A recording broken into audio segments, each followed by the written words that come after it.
issues. Now we'll go to Ms. Warwick Sears for 5 minutes, please. Thank you. Can everyone hear me? I'm just going to assume so. So I'm coming to you from the Okanagan Basin Water Board. We are a local government agency, a partnership of Okanagan local governments, and we have a mandate since 1970 to take leadership on valley-wide water issues. We're one of the fastest growing regions in Canada, and we're one of the most water-stressed regions in Canada. And while it's really good to see the federal investments in housing, we're going to need good drinking water to supply those homes.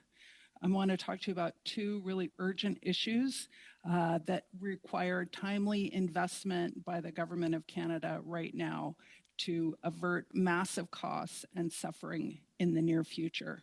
The first is the impacts of extreme weather on fresh water. We had catastrophic flooding in 2017 and 2018. Last year with the big West Kelowna fires, in addition to destroying almost 300 homes, the wildfires came very close to destroying a multi-million-dollar Rose Valley water treatment plant.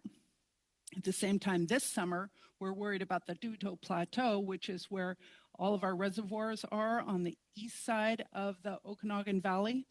These reservoirs provide water for 90,000 plus residents and represent millions of dollars, hundreds of millions of dollars of agricultural production. Today, right now, BC snowpacks are at historic lows. So we're going from a drought last year into a drought this year. Water utilities are right now meeting to plan how to avert conflicts between drinking water for residents, farmers, irrigation, and fisheries needs.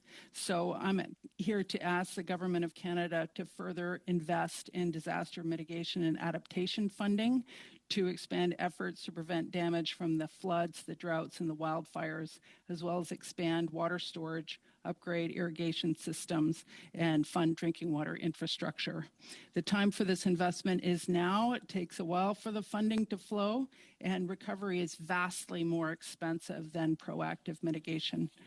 The second thing I want to talk about is invasive mussels that threaten our lakes.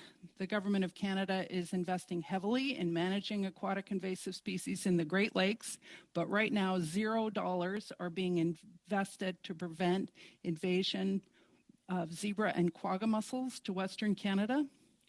These invasive mussels are typically brought in by mussel-fowl boats. Most of these mussel-fowl boats are coming from Eastern Canada, which means it's an interprovincial issue and merits federal involvement. The basins of the Columbia, the Cttee, and Okanagan and Fraser basins are all at risk from these mussels because of our water chemistry. There are projections that the invasive mussels will cost BC more than $139 million annually. The CBSA must also be involved because there's just been detected invasive mussels in the Snake River, which is also part of the Columbia Basin. So federal resources are urgently needed right now for the BC invasive mussel defense program. So in summary, local governments in BC are facing intense threats to fresh water from the extreme weather events and from these invasive aquatic species. The costs of the prevention and proactive mitigation are small compared to the extreme costs to repair or even manage the damage. These are national scale challenges that can't simply be transferred to the provinces or local communities.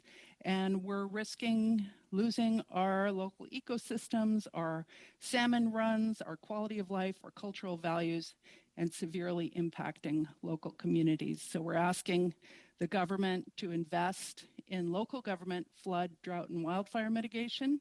And we're also asking that the federal government provide equivalent resources to Western Canada as are given to Eastern Canada so that we can prevent aquatic invasive species and particularly invasive mussels coming to our area. We also finally request that the federal government fully implement the recommendations of the report on aquatic invasive species by Commissioner Julie Gelfond. I believe this came out in 2019. So thank you very much. Thank you very much, Ms. Warwick Sears. We'll go now